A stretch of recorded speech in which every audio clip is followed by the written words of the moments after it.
If you want to make your bad time sweet, go ahead and head over to the Sugar Shack collection. Link down below in the description box where you can get a discount on your purchase. Hey everybody, what's up? It's your girl Bondy Blue, and I am back for the part 2 of the Bobby Brown story that was on BET, you guys. The last part came on last night and it was so good. So let's just go ahead and get into the specifics. So 1996, car accident. Whitney's car. That's what everybody keeps saying. Oh, he didn't got in an accident in Whitney's car. When really, like when you think back on that, how fucked up is that? Like, how would you feel if you and your, wife, husband, whatever, been married all of these years? Y'all think of y'all shit as y'all shit. You get in a car accident and everybody like, oh, you just got in your spouse's car and got in an accident as if it's not yours. Like it just, I didn't like that. Like that made me feel some type of way on his behalf, seeing as how everybody looked at everything they had as if it was only Whitney's, like they had never lived off of any of Bobby's money. Like it's always been all Whitney's money. And we all know that that was some bullshit. That man was worth a whole $25 million out here. Now it just so happens that they spent the fuck out that $25 million like that. Okay, that $25 million was going like that. So he got into the car accident. The next thing that happened in his life was that he was on road with New Edition. They on a bus, and this was back when they, had a lot of money. So every single person in New Edition had their own bus, okay? On his bus was all his little posse and Whitney, and they in there doing drugs. He rolling a joint and putting crack in it. And I'm like, now, were they putting crack in their joints or were they lining the joints with cocaine? Because she said, I don't do that. I don't smoke crack. She said that shit, okay? And here we are on the bus with y'all got crack being rolled up in a joint. I don't know how I feel about that, but he hit that shit, sat there for a second, and then shit started to bug out, okay? Whitney was filing her nails, and I guess by her like just sitting there looking at him filing her nails, she was like, you gonna pass it or what? But like, you passing or nah, nigga? Like, what's happening right now?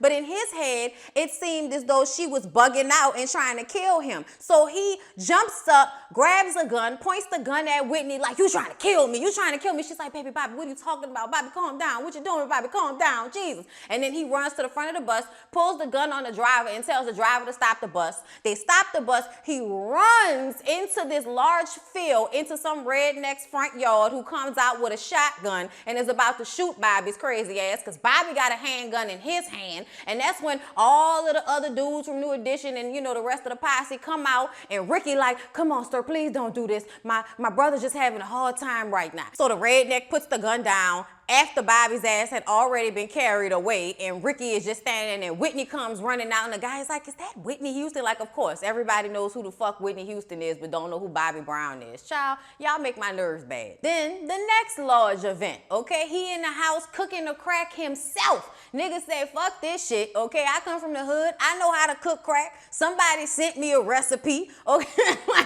Motherfucker was in the kitchen cooking, you know what I'm saying? In the kitchen cooking. Like a stir fry.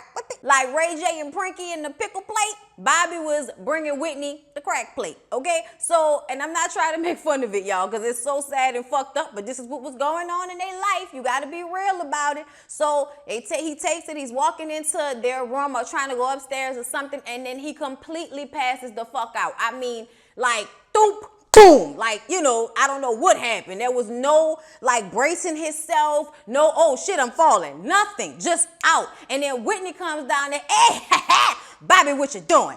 Bobby, what you doing? I'm about to throw it out you. I'm about to throw it out you. And she like, boy, is she kicking him and shit? And she's so high, she just picks up the drugs and goes in the room. It's like, look, I'm starting without you. You play too much, Bobby. You play too much. Can't stand you, boy. Get your ass up. And never really realized that he had a stroke, okay? Whole fucking stroke. Jesus Christ, Bobby. So when Bobby wakes up, Bobby says, baby, no more coke, no more heroin, no more drugs, baby. We gotta stop. And she's like, all right, baby, we gonna stop. We gonna stop, baby. We gonna do whatever you want, Bobby. And I don't know, but the tone in her voice was like, yeah, nigga, until you get better, and then it's back on like we ain't never stopped.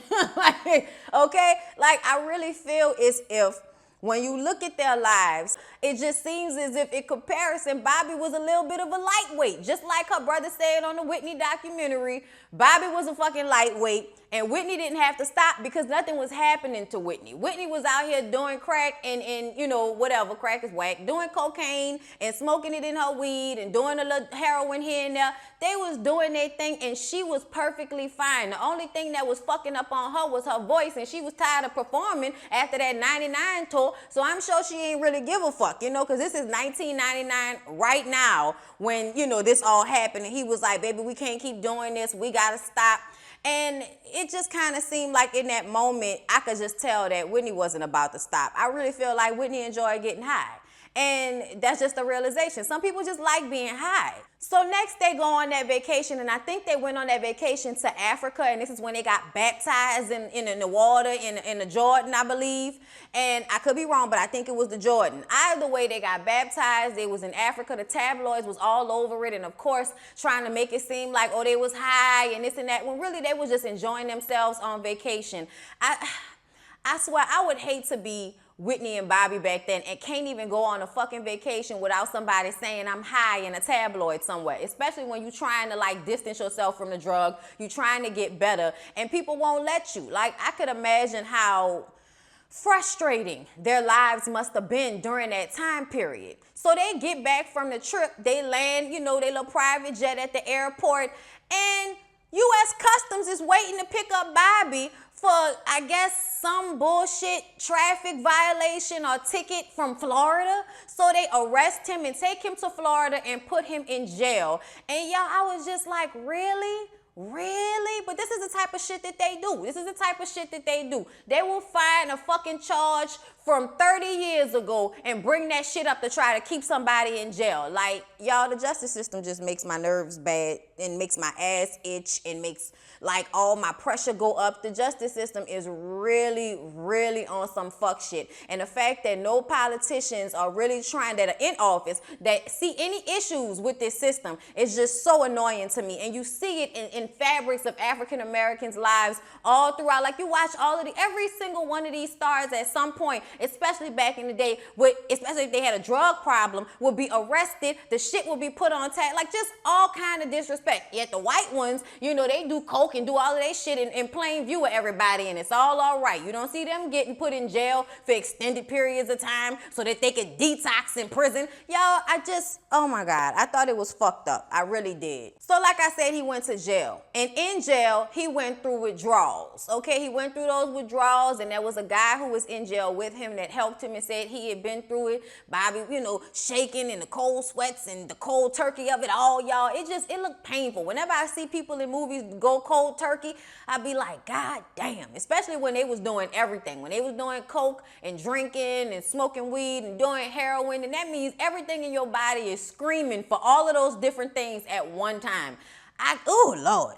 Then, while they in jail, some crack-ass cracker tries to sell him some drugs, and he like, nah, man, I'm straight. And I'm like, you better do it, Bobby. You better say no to drugs. Fuck that campaign. But still, say no to drugs. So he finally gets out of jail. Y'all remember this. Whitney runs up and wraps her legs around him, and they get into the limousine. Now, the whole time he was in jail, she seemed like he was also her drug, because she was like, Bobby, I need you. Bobby, please stay on the phone with me. And he like, I can't stay on the phone with you, okay? Like, I am in jail, girl. There's a time limit on these phone calls.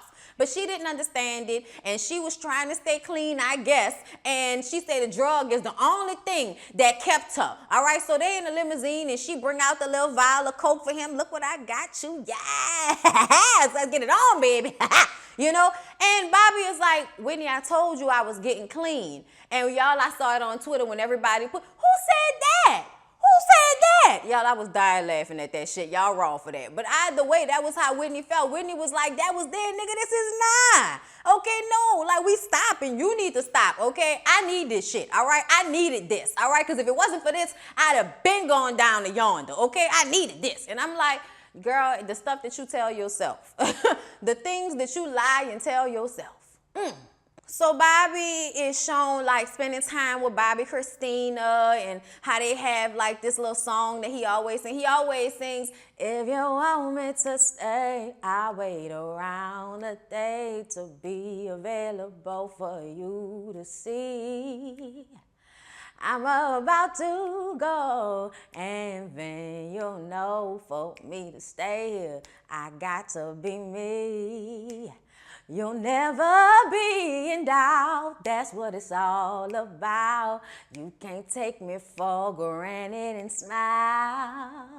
Yeah, that's my shit, all right? I love me some Sly and the Family Stone. Either way, that was a song that Bobby would always sing, so that was his song with his kids, and especially with Bobby Christina's. He wanted people to know that he loved her, because from the outside looking in, it did seem like he just abandoned her when he left Whitney.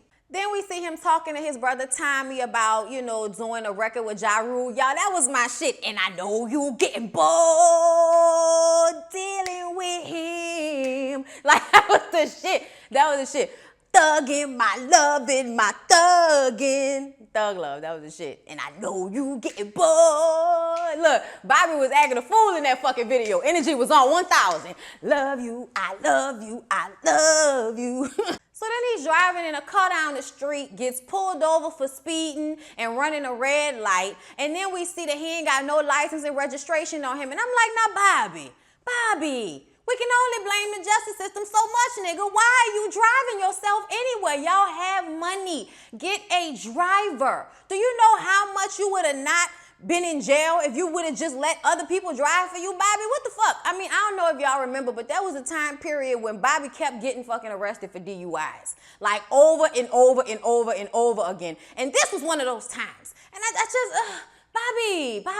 Bobby, be more responsible, Bobby. After he get out of jail from getting arrested from that shit, he gets home to the Diane Sawyer interview going on in their house. Y'all remember the Diane Sawyer interview? Okay, well, let me tell you. It has been different times. It has been. She asked her, like, you know, what drug she had used, and Whitney said, it has been, you know, but you know, if the drug, you know, it's really me, Diane, you know, it's me. I'm, you know, the problem, you know, if it's me, you know. And I was just like, Whitney, what the fuck are you talking about? And that's when she was like, so have you ever done crack? And Whitney's like, let's get something straight, okay? Let's get something straight. Crack is cheap. I make way too much money to ever smoke crack, okay? So let's get that straight, okay? Crack is whack. We don't do that, okay? Oh, Lord. Y'all, I have watched that Diane Sawyer interview so many times. I love that fucking interview. Like, I don't know why. You know why, though? Because Whitney stayed getting with people. As soon as people would, like, come at her, I think the hypocrisy of it all is what used to piss her off so much. Like, y'all want to be all in my fucking business, judging me, acting like I'm not shit now because I do drugs, as if every single one of you motherfuckers coming to interview me, talking shit about me on the media, all of y'all got a bump of coke in y'all back pocket, but everybody gonna act like it's just us, huh? Like, I really think, like, Whitney was pissed off at the hypocrisy of how people used to come at her. Like, remember the Wendy Williams radio interview she did? It was along the same lines, but just way more aggression and way less whispering in the voice, okay? But it was because the hypocrisy of it all. Bitch, we know what you used to do. Don't come at me about my shit, okay? You talk to your child about that. You don't talk to me about that. Like, yo, I loved Whitney Houston in the interview. Whitney Houston in the interview, especially if she was aggravated, would give you the facial expressions of your fucking life. Like, y'all, I ain't gonna lie, but after the interview, Bobby said that they sounded stupid. He said he wasn't prepared for that. He was mad that he had to lie about what drugs he was using. And she was like, why did you lie? Why you didn't just tell the truth like me? And we have to admit that Whitney did tell the truth. Like, she said it at times, it had been every drug that Diane Sawyer had named, and she had named all of them. And Bobby starts to get into Whitney and how she hasn't stopped using drugs and all of that shit. And Whitney is like, I do what I want to do with my money, okay? It's my money. I do what I want to do with my money, okay? Don't tell me what to do with my money. I do what I want to do with my money, okay? It's mine, Bobby. It's my house, you know? And it just seemed like every time they got into a fight, especially if she was feeling stressed out or the outside world was affecting her, I think they took shots at each other, for real. I think that he would play on her insecurities, and I think that she would play on his. He would talk about how people booed her, and she would talk about how everything around them was because of her successes and not because of his, and was continuing to throw in his face how he already felt people felt about him, which was that he was a leech. And he wasn't. He wasn't a leech. You know, like, I don't think he was. I don't think Bobby ever intended to live off of Whitney. I think they intended to be great together, and because her star overshadowed his, it's just the way the cookie crumbled. Plus with the drugs and shit like that, after a while, it was hard for Whitney to work. But she kept working. You know what I mean? The difference between his career and hers. It's just sad when you look back on it. But I have to remember that during this time period, we didn't really know how bad it really was. Like, we saw her, but I don't think any of us knew that it was like this for this long. So it's Christmas, and Bobby is in the house on the floor, drunk. His brother Tommy is outside waiting on him because he's supposed to be going, get on a plane or go somewhere and do some shit with New Edition, I'm guessing. Whitney was rushing Bobby out of the house on Christmas. She gets him out the door, runs to the back of the house. Bobby forgot something, comes back inside and sees there's a man standing in his living room looking real Ray J-ish, okay? It's not Ray J, it's a drug dealer. And he pissed off because at first he like, either you coming here to fuck or you coming here to sell drugs. He's like, yeah, no, you ain't coming to get no pussy. You coming to sell drugs. So Bobby beats his ass. In the process of him beating this guy up, Whitney trying to grab him off the drug dealer, and he hits Whitney by accident. We're like, get out, Bobby, get out. And I'm like, girl, you got the fucking dope dealer in y'all living room and you mad because your husband accidentally hit you? That's another thing, y'all. I don't like that whole idea that he was abusing her. I don't think he was abusing her. I think that y'all were toxic for one another, and y'all situation led to certain things happening. But I think that's a difference between like somebody hitting you accidentally or a fight happening between y'all when y'all both drunk, high, whatever, and then somebody that's like actively abusing you. And I think that, you know, like I said, y'all, there are always levels to this shit. Everybody like to act like there's no gray area. There is. This is that gray area. I don't think that Bobby was like abusing Whitney. And that was like a, you know, that was a story out there at a time that he was beating on her. And I don't think that that was it at all. I don't think Bobby could beat Whitney ass anyway. Whitney looked like, fuck with me if you want to. The North could come up out me. So then because of that, he gets arrested again. Okay, he gets arrested, but Whitney isn't pressing any charges and shit like that. So it's like, why do y'all keep putting Bobby in jail for every little thing he do? So while he's in jail, his brother Tommy comes and talks to him about being Bobby Brown, saying that all of the, you know, other greats are doing reality shows. It's the new wave. It'll help change the narrative so people can see that you're not this terrible bad guy. Because Tommy himself was tired of people thinking that that was the persona of his brother, when really that wasn't really who Bobby was. Bobby wasn't a bad guy. Bobby was just an alcoholic drug addict in a toxic relationship with a superstar. Like, that's all. It's not a bad person, okay? And this is when they decided to do Being Bobby Brown. They only did one season of Being Bobby Brown on Bravo, I believe. I missed it because I thought it was a good show. And even though I'm going to say white folks thought it made them look crazy, and, you know, when the shit came out all over the tabloids, they were saying it's crazy, and I, you know, just cracked out. And I was like, I didn't see that. I just thought they was goofy. Like, this is how rich people who don't have to work every day and go on vacations with their family and live their life and maybe smoke a, you know, a loaded blunt here or there. You know, I didn't feel like they looked crazy. I thought they was funny. Like, I thought it was hilarious. It made me like them even more. And I saw a lot of other people saying the same thing about Being Bobby Brown. So it just makes me so sad when I think about how Whitney really was upset about it, you know? Like, oh yeah, they redid the scene when they was in the store, she buying sunglasses. And she was in the car, shut up, just shut up, just shut up. Like, I thought it was them being funny and being themselves. And it just, y'all, I think it was like the final nail in the coffin for their marriage. Now, Bobby tells Whitney that she doesn't have to film if she doesn't want to. Whitney's like, I want to film, you know. I want to film. Like, why do you, like, what, you don't want people to know how we really are or something like that? And he was like, why are you saying that? Like, everybody knows you're my wife, Whitney. Like, why would I not want to showcase that on this show, you know? And it just, there was definitely like a breakdown in communication between the two of them. Whitney always said she did that show for him, but it seemed like you kind of stole the shine a little bit away from him on this show situation. And I also feel like it did what it was supposed to do, though. It did show Bobby in a better light. Regardless to what anybody wants to say, it did show that Bobby wasn't this monster that people were trying to make him out to be. So like I said, the press from the show came out and everybody was like slaughtering them in the media. And Bobby just laughed the shit off because he's used to people having this, narrative with him. So he's used to this. So he just laughed it off. Whitney was pissed off and she was like, this is my career, okay? And he's like, what do you mean this is your career? This is our fucking life. What are you talking about? The whole time I've been with you, I've been looked at as a leech. She says that everybody is looking at her like she's a joke. And I'm like, yeah. But you know what though? I look at this in a different way because even though we was all laughing at the jokes and Deborah Wilson on Mad TV playing her and the sweating and all of that, I think this is them times when people gotta laugh to keep from crying. You know what I'm saying? Like we were laughing about that shit, but I don't think anywhere deep down inside was anybody wanting her to fall apart. We all thought eventually she would get her shit together. Like, I don't care what anybody says, the entire time when all of this shit was going down and we thought she was on drugs, we didn't know it was that bad, and we thought that eventually she would get her shit together. Even up until the last year when she did the Oprah interview and Sparkle, we were all rooting for Whitney to come back and be healthy and just be done with drugs. Like, get to that point in her life where she was done with that shit.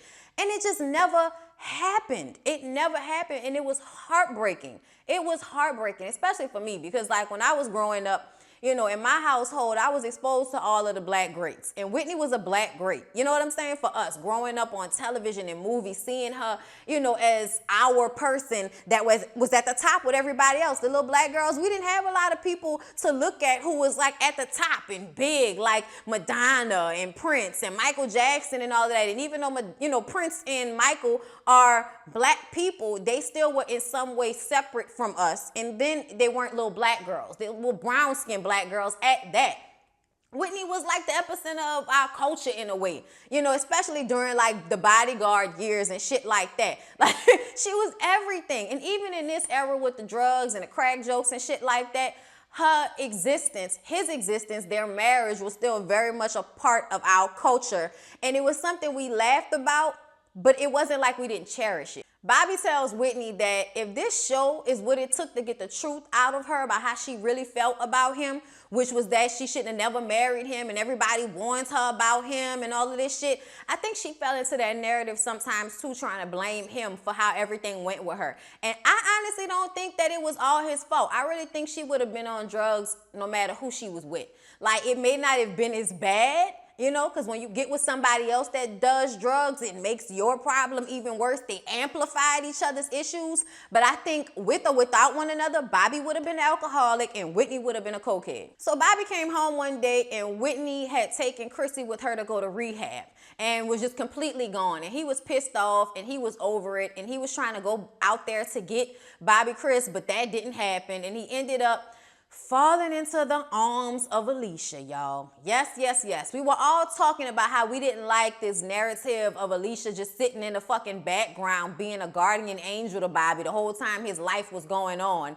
And, now here she is in his life, another saving grace, after all of the tragedy with Whitney. It made us mad. We didn't like that. But I think we need to admit that Bobby was able to do better because he got with somebody that made him do better. You know what I'm saying? Like, I think Bobby wanted to be clean because he was scared of dying. And after Bobby's stroke fucked up his mouth like that, I think that Bobby just really wanted to perform and he didn't want to do anything that was going to fuck up his, his singing or his dancing or just put him in any other way to be incapacitated when it came to performing. Whitney had her feel of performing and Bobby just was yearning for that again. That's why he started doing shows and shit when he went back to LA. So he's doing a show for like, the back in the day, 90s, tour, one of them old school tours that everybody loves to go on. They on a tour right now that I wanted to go on. And Alicia is backstage at the show and they exchange numbers and we can see they flirting and it's some fire and desire, baby. Leola Brown, which I think is, y'all, I could be wrong, but I think that's the sister that's always telling this shit. There's one sister in their family that's always telling the shit. She was the sister that sold that picture of Whitney's bathroom to the tabloids and all of that shit. I think it's her. I could be wrong, but I think it's her. And she was on Twitter, you know, talking about how nobody liked Alicia and Alicia was a devil and thought, I'm like, man, look, fuck out of here with all of that shit, all right? I don't want to hear that shit. At the end of the day, I don't like the way they was trying to play Whitney as it pertains to the situation with Alicia, but at the same time, Bobby has been clean and sober and working ever since he's been with that girl, okay? So let them be great together. Him and Whitney were toxic. They did not need to be together anymore, no matter how much we grew up loving their relationship. Their relationship wasn't good for the two of them, and that's what was most important. Alicia has been better for Bobby. It's the truth, okay? And at the end of the day, if he needed to be with somebody else for him to live and have a life after all of this shit that went down, then so fucking be it, you know? I don't want to hear no bullshit from the sister talking about how the family don't like Alicia and all of that. The bitch there, they got 3 kids together now. It is what it is. We can't change the past. We can't change it. Winnie is gone, okay? And their relationship was over. Even though she had never gotten over it, I think that Bobby and Alicia were already who they are before Whitney passed away. So that's not, you know, put so much pressure to be mad at Alicia as if this shit wasn't already gonna go down this way regardless. You know what I mean? They was gonna already break up. So then they start going through the divorce proceedings. And, you know, they talk about how Bobby didn't ask for a lot of money or nothing like that because he wanted it to just to be over. And he didn't want people to keep thinking that he was leeching off of Whitney. So he was just ready to let everything go. He wanted Alicia to be his manager, and he's just trying to get back in a good space, performing and living his life after his marriage of 13 years is now over, because he was mourning that too. It wasn't like, oh, he just left and was happy after that. He was also mourning the fail of that marriage as well. At least that's how it felt to me. Now, of course, Bobby did not have the conversation with Tommy about Alicia being his manager like he was supposed to, but that's neither here nor there. So Bobby and Whitney have dinner so that Bobby can spend some time with Bobby Christina, and you can just kind of see Whitney still loving Bobby and in some way trying to get him to engage with her in some way. You can tell that she's still living her life the way she was living her life before. And Bobby was through with that phase of his life. Like, you could just see that. But you could see that there's still love there. You could see that she still loved him. She still wanted to be with him, because in a way I felt like she was using Bobby Chris just a little bit, you know, in the way she was dealing with Bobby, but not, you know, not using her in a way that was keeping Bobby Christina from Bobby, but she was definitely controlling the environment. And I think that probably made Bobby feel some type of way, but I also think that Bobby dropped the ball and didn't fight for Bobby Christina the way he should have. At least fighting for her in a way that he was going over there and being with her and spending time with her. During this dinner, we find out that Bobby Christina isn't in school. She's smoking cigarettes, and Whitney's like, let that girl smoke a cigarette. And I'm like, what the fuck? It was obvious at this point that Whitney had become Bobby Christina's friend and not her parent, and that they probably were doing drugs with and around each other at that point. That was probably also along the time when Nick Gordon came into the picture and playing her brother and all of that shit. I think that Whitney was still doing her, so Bobby Christina was out here living like a grown-ass woman in that house with her mama, except still having the emotions of a young child. And the way Bobby Christina was talking to Bobby about, oh, you grown, are you really, and all of that, like, it made me feel like in some type of way Whitney was poisoning Bobby Christina against Bobby. And since Bobby wasn't there to be in her life and combat that narrative, it was what it was. I think he dropped the ball because he needed to get himself together. And I also think he was probably too tired to keep fighting with Whitney over their custody situation with Bobby Christina. So he just kind of let it go. And when he did, that left her feeling abandoned. And like, he didn't give a fuck about her, just like he didn't give a fuck about her mom. So Bobby Christina basically told Bobby, you know, you left us and we'll be fine without you. Just like you went ahead and left us and you fine without us, we'll be fine without you. She saw her and her mom as a package deal. And that's the issue. That's the problem. Y'all are not a package deal. Bobby can love his child without having to deal with his ex-wife. And I just don't think that they were ever given the space to be to be father and daughter like they should have been. So by this time, Alicia and Bobby are in a relationship as far as I can tell. They having sex, you know, she's taking over as manager. Tommy fell back. He, you know, wishes them all the best, but just hopes that she's good for his brother and that he doesn't relapse. And that's when Bobby gets his divorce papers in the mail from Whitney and then goes on a drinking binge and crashes Alicia's car into her yard. And she comes outside like, what the fuck is wrong with you? And then she said, do I look like Whitney to you? And everybody got so mad at that. But I don't think there was any disrespect there. I'm sorry, y'all. The realization is that Whitney was for the fuck shit. Whitney wanted to be drunk and high and arguing and fighting and shit. I think that she liked that shit. So I think what she meant was, if you think that I'm going to be doing this back and forth, you getting drunk, you getting fucked up, and then me taking you back, if you think I'm going to be doing this cycle with you, you got me fucked up. So even though that pressed some people's buttons, because we already didn't like this Alicia versus Whitney narrative, at the end of the day, this is this man's life, and it's what happened, and we can't be mad at that. Their marriage is fucking over, and she's not Whitney. She was not about to deal with the avid drug use and him being this alcoholic, crashing her cars and shit. He had to get his shit together to be in that relationship with her. But Alicia also had to deal with the fact that Bobby was gonna always have feelings for Whitney. Always. He said, I'll always love her. That's what he said. And I really believe that. Men handle shit a little bit differently than women sometimes. But I think that there was always still some love there. But as long as she wasn't willing to be clean with him, I think he had to let her go. So Bobby has all the kids have dinner except for Bobby, Christina, and meet Alicia. And the kids were not like all that receptive to her at first. They really weren't. But Bobby made them get right with how rude they were being to her at the dinner table. And LaPrincia apologizes. And, you know, they kind of get on a good foot with this situation with Alicia. And that's when they find out that Bobby's daddy had lung cancer, y'all. That was so sad. Bobby wants to get his dad and his mom a place closer to him. And he's still drinking. And that's still an issue for Alicia, especially since Alicia's pregnant. So Alicia needs Bobby to do better now that she's pregnant with his child. Then they show us Bobby's parents meeting Alicia and how they like her. Bobby brought her and the baby on stage at the Funk Fest and proposed to her on stage, and then they was getting married. And that's when Bobby gets a call one night that his mom had passed away and his mom had died, y'all. Woody did such a great job, because when them legs just gave out and he fell into Tommy like that, I was like, oh Lord, somebody help him, the mama gone. The daddy just found out he had lung cancer and the mama was gone just like that. He was expecting for it to be his dad, but it was his mama. And y'all know how much Bobby loved his mama. Oh Lord, y'all, it was so sad. So Whitney and Bobby Christina come to Bobby's mom's funeral and, you know, sits on the front pew with everybody and then, you know, keeps looking back at Alicia. And the look in her eyes was sad, y'all. Like, it was like, you know, I ain't about to act no fool because I'm Whitney Houston and I'm a class act. But at the end of the day, you know, it was so he really moved on.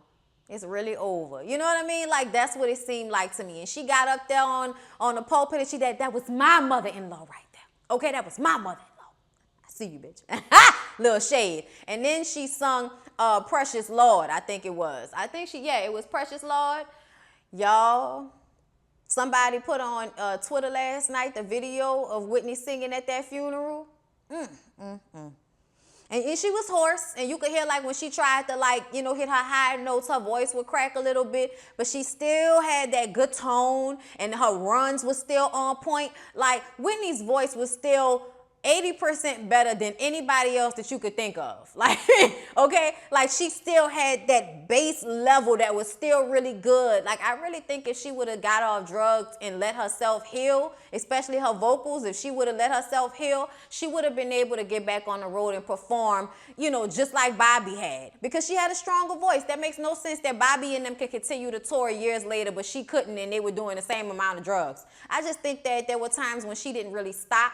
So, and you know, maybe still was smoking cigarettes and shit like that. So she was just really doing too much damage to the vocals. Then Bobby's daddy died. And they started back doing rehearsals for a New Edition tour, all right? And then they on the tour, and that's when Whitney dies, and Lord, it was so sad. And Bobby tries to get in contact with Bobby Christina, but she's talking about she's with her brother Nick, and he's like, baby, you don't have a brother named Nick. What are you talking about? He keeps trying to get in contact with her, and he couldn't. He trying to get his brother to help, but they were like hiding Bobby Christina from Bobby. And then he goes to the funeral with LaPrincia and the rest of his kids, and they sit in a pew. And y'all, we remember this because we was watching the funeral. They didn't want his entourage, his kids, to be sitting on the pew with him. So he said, you know what, y'all, let's go. When they walked out of the funeral, y'all, that made me so mad. That made me so mad. They was married for 13 years. You should have let that man sit on the second row of the fucking pew with his kids and his daughter like he was supposed to. That shit made me some mad. But anyway, he left the funeral. When they were walking out, they can see Bobby Christina walking in with Sissy and Pat, and they would not let him get to his daughter. So it was obvious decisions were being made on behalf of Bobby Christina to keep her away from Bobby, and that shit was just fucked up. So 2 years later, him and Bobby Christina finally sit down and have dinner together and talk. And she says that, you know, she wants to get in the studio and sing If You Want Me to Stay, and talking about how hard it was for her and she felt abandoned, also how the decisions were being made for her. But, you know, she wanted to get in a better place with Bobby. She wanted to meet her new brothers and sisters. She wanted to, you know, meet Alicia. And she was sorry for not being a part of his wedding. You know, it was close to right after her mom died, so he understood. But this was supposed to be them going towards reconciliation. And what's the next thing? He gets the call that Bobby Christina is in a fucking coma, y'all. And of course, he took control. He came down there and said, I am her father. I am her next of kin. I'm making the decisions from now on. And they tried everything they could, y'all. They tried everything they could.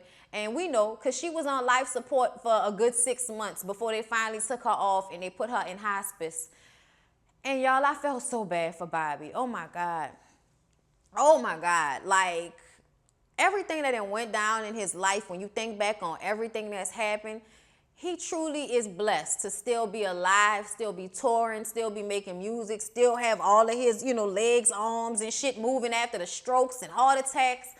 Y'all, Bobby is blessed. Bobby is really blessed. As much as you look back and see how fucked up his life was when certain things happened to him, at the end of the day, Bobby is still all right. You know what I mean? So they show us the little barbecue, because y'all know it's like the 5 hobbies. We got to show y'all the barbecue that show everybody is okay and everybody living life and everybody all right. Y'all, oh, it was a good movie. And I think Woody did a great job. Everybody did a great job. I think Gabrielle did a great job playing Whitney. I think the movie was really good. I'm glad that Bobby got to have his own movie separate from New Edition. And I enjoyed it. I enjoyed both parts. I would definitely watch it again. The only thing is that Whitney and Bobby's story, especially like, you know, in their last years of marriage, is so dark and sad to me. And the fact that Whitney and Bobby Christina died the same way, y'all, it still kind of is a raw thing for me. You know what I mean? Like, I'm really hurt by that. I'm sorry, but like, Whitney was everything to me growing up. So I'm really still bothered by the whole thing. But I stay watching shit about her because I love her and I miss her so much. And even though this is Bobby's story, you know, it just kind of opened up old wounds. But I am happy that Bobby is still alive and Bobby is getting a chance to thrive and his life isn't over. Out of all of this, you know, I'm grateful for that because I love me some Bobby Brown. And Don't Be Cruel has to be one of the best R&B albums ever put out in time, if you ask me. Especially when you think about the era of hip-hop and R&B. So anyway, y'all, I know this was a long one, but I hope y'all enjoyed it. Please don't forget to like, comment, and subscribe to my channel if you haven't already, and come back for Greenleaf. Love y'all. See y'all in the next one.